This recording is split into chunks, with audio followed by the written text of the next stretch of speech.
Hello guys, welcome to my YouTube channel, आपका अपना channel HK sir English. Today's I am going to start future continuous tense. Future continuous tense क्या होता है, बड़े ध्यान से सभी को देखना है। मैं आपको बहुत अच्छे से सिखाऊंगा और मेरी गारंटी है सिखाने की कि आप कभी नहीं भूल पाओगे। ध्यान से सभी देखना। पार्ट फर्स्ट है फ्यूचर कंटिन्यूअस का, और जिन बच्चों ने प्रेजेंट कंटिन्यूअस और पास्ट कंटिन्यूअस की वीडियो को नहीं देखा है, प्लीज वो हमारे डिस्क्रिप्शन में लिंक है और हमारे चैनल पे विजिट करके जरूर हमारे प्रेजेंट कंटिन्यूअस और पास्ट कंटिन्यूअस की वीडियो को देखने के बाद इस वीडियो को देखें और आपको ये बहुत अच्छे से समझ में आएगा। देखो क्या बोला जाता है, फ्यूचर कंटिन्यूअस टेंस। कंटिन्यूअस की पहचान क्या होती है?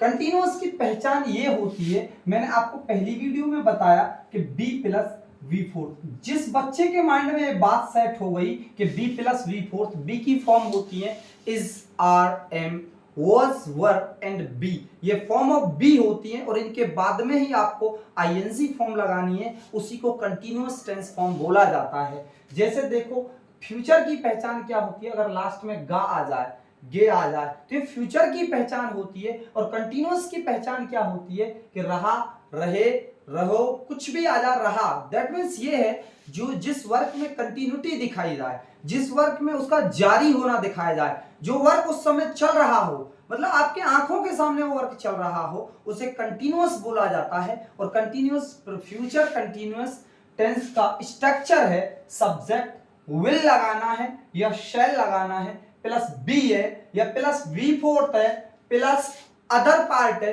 प्लस फुल स्टॉप है। मैं आपके लिए कुछ वर्ब्स बताता हूं जो कि बहुत इंपॉर्टेंट है। जैसे बोल रहा, स्पीकिंग, ये वी फर्स्ट प्लस आईएनजी कह दो या आप इसे वी फोर्थ भी कह सकते हो। इसे दोनों नामों से जाना जाता है। इसे कंटिन्यूअस टेंस फॉर्म भी बोला जाता है जब आईएनजी लग जाए। स्पीकिंग बोल रहा, डांसिंग नाच रहा, सिंगिंग गा रहा, लाफिंग हंस रहा और राइटिंग लिख रहा, ये आईएनजी फॉर्म को ही कंटिन्यूअस टेंस फॉर्म बोला जाता है। और जैसे देखो विल कहां पे लगाना है और आपको शैल कहां पे लगाना है, ये सभी चीज कंपलसरी होती हैं। और विल और शैल में से आपको एक को ही लगाना है, एक को ही लिखना है। जैसे he, she, it, you, they and plural subject में आ जाता है बॉयज। किसी का भी आप नाम ले लो जो प्लूरल हो, मान ले ज्यादा लड़के हो, गर्ल्स हो, बॉयज हो, डॉग्स हो, कुछ भी हो, तो आप प्लूरल हो या सिंगुलर, तो इनके साथ में विल लगाते हैं।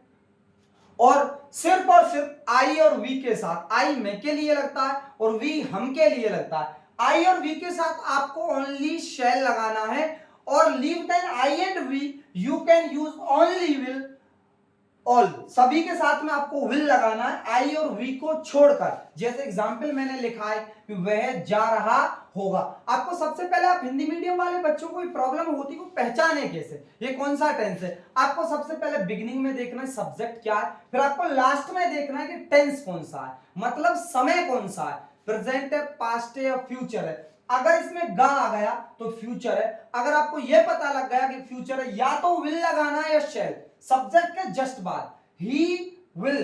फिर अगर वो कंटिन्यूअस है तो बी लगाना है, और बी के बाद जा की क्या, जा रहा की होती है गोइंग। क्या होती है? गोइंग। जिस बच्चे ने इस का स्क्रीनशॉट नहीं लिया वो प्लीज स्क्रीनशॉट ले लीजिए। मैं इसको इरेज करके आगे आपको कुछ एग्जांपल्स और बता रहा हूं ताकि आपके और अच्छे से समझ में आ जाए और आपका कंटेस्ट हो सके। ठीक है, सभी बच्चों ने आई थिंक एग्जांपल ले ली, इसका स्क्रीनशॉट ले लिया होगा। मैं कुछ और एग्जांपल्स आपके लिए बताता हूं, जैसे देखते जाना सभी, और सभी को ये सिखाने की मेरी गारंटी है कि आपको आ जाएगा और आप नहीं भूल पाओगे, चाहे आपने अभी तक सीखा या आपने नहीं सीखा। जैसे कुछ एग्जांपल हम लेते हैं, मैं उनको, मैं उनको बुला रहा, मैं उनको बुला रहा होऊंगा, बुला रहा होऊंगा, मैं उनको बुला रहा होऊंगा। तो कैसे बनाएंगे?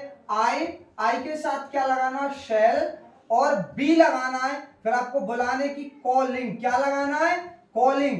उनको भी क्या लगाना है? देम। क्या लगाना है? देम। बाद में आता है अदर पार्ट, बाद में कोई भी अदर पार्ट आता है और उससे पहले वर्ब आती है, काम करने की वर्ब आती है। सबसे पहले सब्जेक्ट आता है जो काम को करने वाला होता है, फिर वर्ब्स आती है क्या काम को किया जा रहा है उसके द्वारा, फिर उसके द्वारा किसके ऊपर वो काम किया जा रहा है, वो ऑब्जेक्ट बोला जाता है या फिर अदर पार्ट बोलते हैं उसे, वही आता है। ऑब्जेक्ट और अदर पार्ट, जो अदर पार्ट होते हैं उसमें दो बातें होती है, एक तो उसमें ऑब्जेक्ट होता है, एक उसमें कॉम्प्लीमेंट होता है। किसी दिन वीडियो में जरूर बताऊंगा इस बात को भी, और आप कमेंट में लिखें, जिस बच्चे को नहीं आता तो मैं उस वीडियो को भी लेके आऊंगा और आपको अदर पार्ट के बारे में बता दूंगा कि कॉम्प्लीमेंट क्या है और ऑब्जेक्ट क्या है।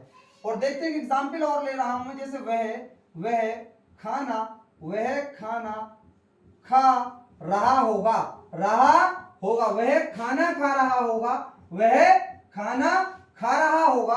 अब बहुत एग्जाम्पल, कितने भी एग्जाम्पल हो आप सभी को बना सकते हो इसकी हेल्प से। अगर स्ट्रक्चर आपके माइंड में है, स्ट्रक्चर को लिखना ना भूलें सभी, तो वह की क्या लगाएंगे, ही, और ही के साथ क्या आता है, विल आता है। क्या आता है, विल। और खाने की क्या है, ईट, और ईट में आईएनजी लगा देंगे तो ईटिंग। और खाना फूड, भैया दा फूड मत किया करो, आप मिस्टेक करते हो, दा फूड कभी नहीं लगाना, दा फूड। क्या आपको पक्की पता है कि दा फूड लगेगा, पक्का वही खाना है, आप कुछ भी खा सकते हो, तो आपको फूड लगाना है। क्या लगाना है, ओनली फूड का यूज आपको करना है। और एक एग्जांपल, इसका स्क्रीनशॉट ले लो, मैं दो एग्जांपल और आपके लिए बताता हूं, देखो।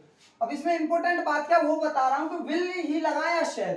मॉडर्न इंग्लिश में क्या यूज होता है, इन दोनों को एक कर दिया गया, ओनली विल का यूज किया जाता है मॉडर्न इंग्लिश में। अगर आप कॉम्पिटिटिव एग्जाम के बच्चे हो तो आप विल और शैल दोनों को याद रखो। अगर आप नॉर्मल इंग्लिश सीख रहे हो तो आप ओनली विल का यूज करो सभी के साथ। क्यों किया जाता है मैं अभी बताता हूं, देखो आपके समझ में आ जाएगा कि विल का यूज ही क्यों किया जाता है। ध्यान से देखना है सभी को, ध्यान से, बड़े इत्मीनान से देखना है, समझ में आ जाएगा। देखो जैसे हमने एग्जांपल कुछ वर्ड लेता हूं, मैंने बोला ही, सी, यू, या फिर बोला आई एंड वी। भाई आप ये बताओ, इनके साथ शेल लगाते हैं आई और वी के साथ, और इन सभी के साथ हम विल का यूज करते हैं। मैं शॉर्ट फॉर्म अगर बनाऊं इसकी, तो ही के साथ ऐसा अपोस्ट्रोफी लगाते हैं, ऐसे विल को हील कर देते हैं। क्या पढ़ा जाता है इसको, हील। शी के साथ विल लगा देंगे, शील। क्या पढ़ा जाएगा, सील। यू के साथ विल लगा देंगे, यूल। क्या पढ़ेंगे, यूल। अगर आई के साथ सेल लगा देंगे, आइल। आप ये देखो कि वी के साथ अगर सेल लगा देंगे तो क्या बन जाएगा, व्हील। आपने क्या नोटिस किया यार, पहले तो हम यहां सेल लगा रहे हैं, यहां व्हील, लेकिन बाद में तो हम दोनों में डबल एल लगा रहे हैं। क्या लगा रहे हैं, डबल एल का यूज कर रहे हैं। और डबल एल का यूज कर रहे हैं तो अभी नहीं, इनमें डिफरेंशिएट नहीं हो पा रहा है कि विल कौन सा है, सेल कौन सा है। इसलिए मैं बताता हूं सभी के साथ विल का यूज कर लो मॉडर्न इंग्लिश में। अगर कंपटीशन के आप बच्चे तो आप शेल को याद रखना है। अगर आप मॉडर्न इंग्लिश को वैसे नॉर्मली पढ़ना चाहते हो, सभी के साथ विल का यूज करो। ये मैंने आपके लिए प्रूव कर दिया। आइल, व्हील, यूल, सील, हील, ऐसे इनको प्रोनाउंसिएट किया जाता है। जैसे कुछ एग्जांपल मैं बता रहा हूं आपके लिए, देखो दो एग्जांपल मैं बताता हूं, इसी पे बता रहा हूं दो एग्जांपल, और आपके समझ में आ जाएगा कैसे यूज करते हैं। जैसे हमने बोला तुम, या फिर मैंने बोला मैं सो रहा हूंगा, मैं सो रहा होऊंगा, मैं सो रहा होऊंगा। तो कैसे यूज करना, आई अपोस्ट्रोफी आइल। क्या बोला जाता है, आइल। I'll be sleeping, I'll be sleeping। I think सभी के समझ में आएगा। आइल, तो हमने क्या लगा, आई शैल को आइल कर दिया। और एक एग्जांपल मैं आपके लिए बता रहा हूं, जैसे हमने बोला हील। क्या बोला, हील बी डांसिंग, वह नाच रहा होगा, आई थिंक सभी के समझ में आया होगा। और स्क्रीनशॉट आप दोबारा ले लीजिए, और मैं आपके लिए आशा करता हूं सभी के समझ में आया होगा अच्छे से। जिस बच्चे के कम आया है वो वीडियो को दोबारा पीछे से चलाकर रिप्ले करके देख सकता है, सभी के समझ में आ जाएगा। और जो बच्चे हमारे चैनल पे नए हैं वो प्लीज चैनल को लाइक, शेयर एंड सब्सक्राइब करें, ताकि उन बच्चों के पास भी हमारी वीडियो पहुंच सके जिनकी इंग्लिश पोर्शन वीक है, या जो एक देहात गांवों से पढ़े हुए हैं। हम भी गांवों से पढ़े थे, बट मैं उन सभी के कोई भी क्वेश्चन है जिन बच्चों का, मैं सभी का आंसर दूंगा। आप कमेंट में लिख के जरूर बताएं कि आपको वीडियो कैसी लगी।